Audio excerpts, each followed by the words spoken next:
And KQ as a parastatal, a government parastatal, only own 2 aircrafts. The rest are owned by leaders in government who rent those aircrafts to KQ at exorbitant prices that KQ will never make any profit. That is why KQ today is protected by law by giving them the customer base. All government officials traveling in and out of our country must use KQ. That is the customer base we have handed over to KQ. They charge very expensive. To and fro from Nairobi to Mombasa is 30,000 Kenya shillings, while private airlines like Fly 540, 748 charge 11,000, a third of what they charge. And yet KQ make losses, the rest are still afloat. Why? Because KQ is a den of corruption. KQ, aircrafts in KQ are owned by government officials hiring the aircraft at exorbitant prices that KQ will never make any profit. It end up not even paying taxes, because if you declare nil in returns or losses, you don't pay taxes. And that is why we want to change and say that the money that we have given KQ, 100 billion, what about if we decide to give 1 million Kenyans 100,000 each? Each Kenyan, 100,000 times 1 million Kenyans, that will become the 100 billion we have given KQ. And by doing that, we will have 1 million new businesses. Another person will open a saloon, another one an M-Pesa shop, another one will buy a boda boda because it is at the neighborhood of 100,000. The other one will open a kiosk. We'll have 1 million new taxpayers. We'll have 1 million new potential employers. Because if you have a saloon, you can still employ 1 person. If you have a nduthi, you can still give what they call a squad or something like that. So that is what our economic model is totally different from the economic model in Azimio. Our manifesto was not developed in a conference room, in a boardroom. It was developed across the country, across the 47 counties in this country, where there was enough public participation. Kenyans were asked, what do you think the government ought to prioritize in your own area? They came to Narok. We talked about hide and skin, that in Australia, the skin of a cow worth more than the meat of the cow, simply because they use the hides and skin to manufacture shoes and other leather byproducts. Unlike us, who waste 90% of our hides and skin. Victor, in Kenya, we slaughter 3 million cows yearly. We lose to drought 1 million. That translates to 4 million annually. That cows that we slaughter in Kenya. Those are the hides that we have in Kenya. Yet we import 25 million pairs of shoes annually to this country. Why? And we are wasting these hides and skin. They are eaten by hyenas and dogs. So that is what we told them when they came to Narok, for instance, or when they went to another pastoralist region. So our manifesto is different from theirs, because ours was not developed in boardrooms. It was developed by the citizens themselves. And I can go on giving example. We also went to the teachers. We also went to the healthcare workers. What do you think can be prioritized from you? We also went to persons with disabilities. And persons with disability came out. And a striking feature of persons with disability, you know, they said, we need opportunities, not sympathy. We need to be economically empowered. We don't need handouts. That is what the person, and you can go on records, because it was on record. We were in race course. And persons with disability, around 4 of them, including, I can mention, those persons with disability leaders who said we don't need handouts. We need economic empowerment. We need opportunities, not sympathy. So it is totally different, because the Azimio manifesto is on handouts, that they will give 6,000 Kenya shillings to Kenyans. But for us, even persons with disability, in our manifesto, said no to handouts. So I wonder, Victor, if person with disability say they don't want handouts, I've given Victor, will you take the handouts? Mheshimiwa Toro, would you take the handouts? That's a question directed to me. You know, but is it true that it's handout or an empowerment package? You know, when you talk about the manifestos, both manifestos, yes, I said they are addressing the same issues. It's the approach that is different, because the issue of hides and skins is covered in Azimio manifesto about the manufacture of shoes and how to utilize our hides and skins. We also talk about how to protect the pastoralists from loss of cows and how to compensate them. Manufacturing is completely addressed in Azimio manifesto.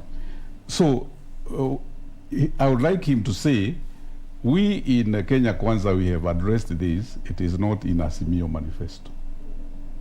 Because I say all those things are covered. They are the same. That's why I was giving a narrative of the physics book or chemistry book, yes, written by different authors. But they are covering the same thing. It's only the approach. So you cannot say that this one is superior than this one. And I have not, I'm very clear. I have not said that Azimio manifesto is superior to Kenya Kwanza manifesto. What I'm saying, both manifestos are addressing the same issues in different ways. The issue of handout, you see, when you say that you can be able to help the disadvantaged people with 6,000 shillings a month, yeah, and you can be able to afford to do that, so that people can be able to, in our constitution, the basic rights of the mwananchi is food, health, and shelter. Yes. So if you find that in Kenya there are so many people going hungry, and you identify those families, because it's household, identify those families and be able to cushion them by making sure that they are able to eat. Yes. They are able to live like other people, and you have money for that. That is not a handout. It is social welfare. Just like now, currently we have got all citizens above 70 years, they are getting 2,000. Okay? So, and you are not calling that a handout, but it's helping those people who are not able to go to work and they need to eat. Now, when you talk about 50 billion to Boda Boda, another 100 million to Mama Boga, isn't that a handout? It's also a handout. Because, yeah, it's also a handout. No. Because you're saying, you say you are going to give people 100,000. It's also a handout in a different way.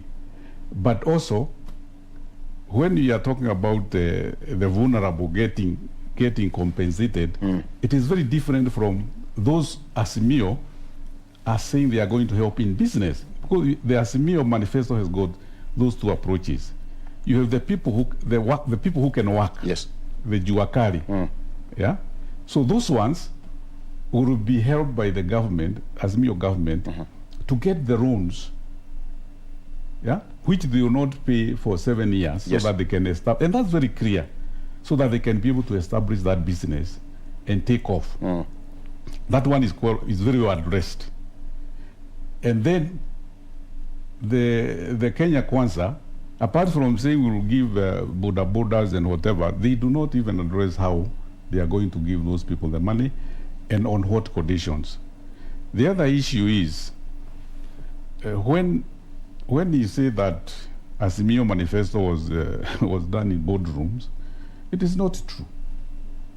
Okay? Research. When you do research on what pertains the problems of the people, yeah, the approach to do the research can be two ways. Yes.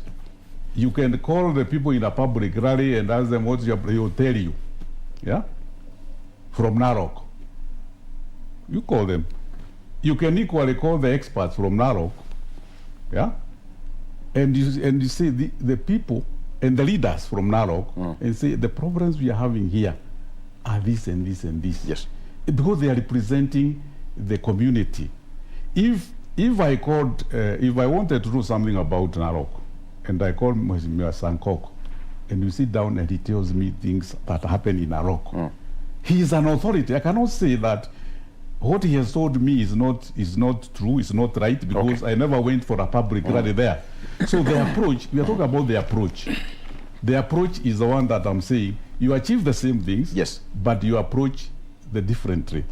So the issue of saying that, like we copied from Kenya Kwanza manifesto, I think we can say, and I don't want to say so, if you want to go that right, then we can say it's Kenya Kwanza which copied from Azimio, because Azimio was launched before, and Kenya Kwanza was launched about a month later. Okay. So who copied from who? Okay.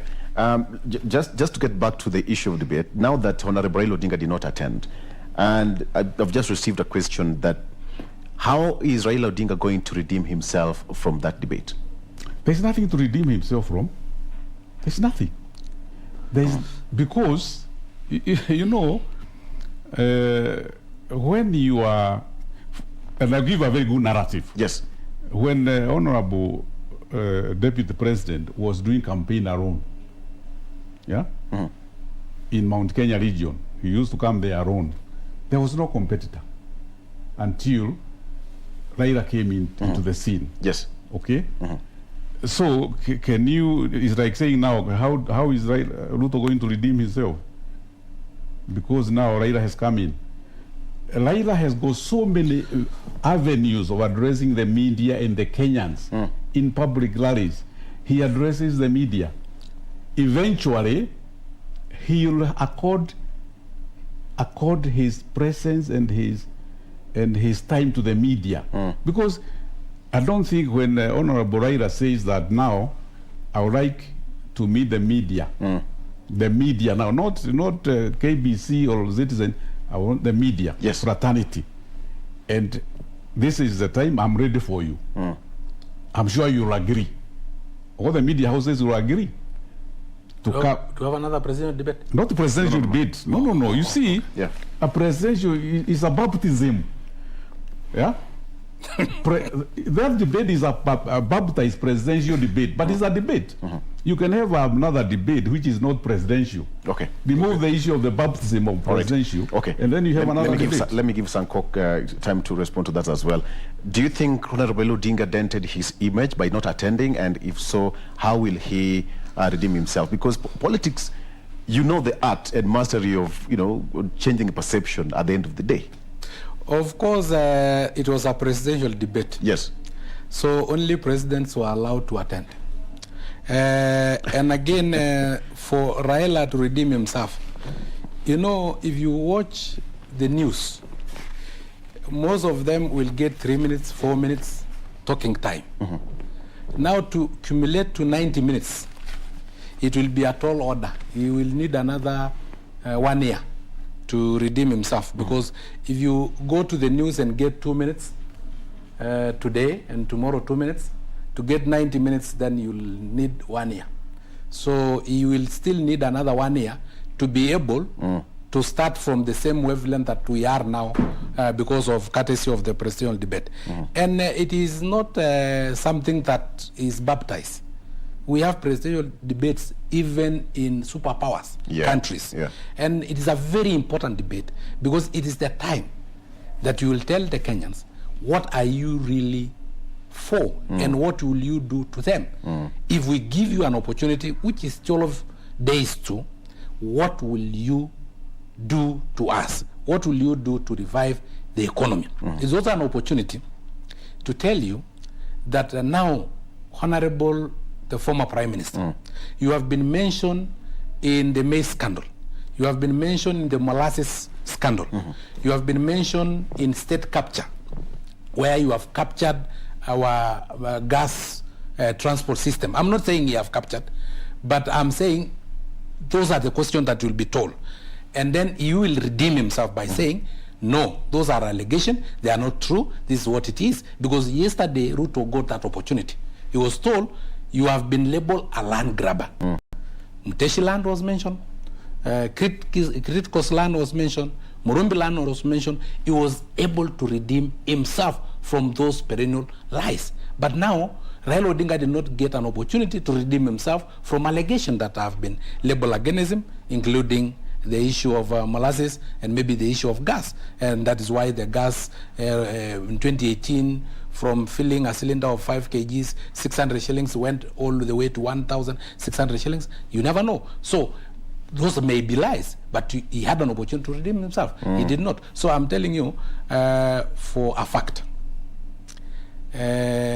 he missed, and he really messed himself big time. Okay. I want us to go to the next bit And here. you know, there was also the issue that my brother was talking about. Right. You know, he was talking about that these manifestos are still the same. I've No, given no, an not the example. same. Addressing the same issue. I've Addressing given an the same example issues. of the trickle-down economic model vis-a-vis the bottom-up economic model. Those are totally different. I've mentioned the issue of handouts. You know, when you talk about giving 6,000 Kenya shillings to the vulnerable, do you really know who is vulnerable? The person who is vulnerable is that person who cannot work. I was the chairman National Council for Persons with Disability. I do not say that give 2,000 Kenya shillings to every person with disability. I said, Sangok, because he walk on crutches, give him crutches so that he can go and work. A people who is in school, pay for them school fees, they graduate as doctors and engineers, and they can be able to fend for themselves.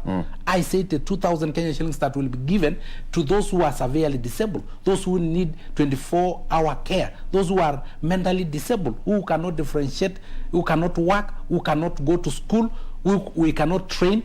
Those are the vulnerable. But somebody who can be able to go to the river and get a fish, will teach them how to fish, will not go and fish and give them fish. I think issue of economic model, because I overlooked commenting on that one.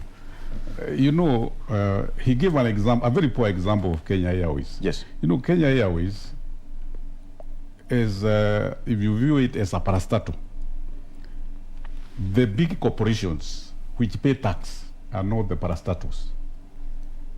There are very few parastatals which are based, and they're supposed they can be give revenue to treasury.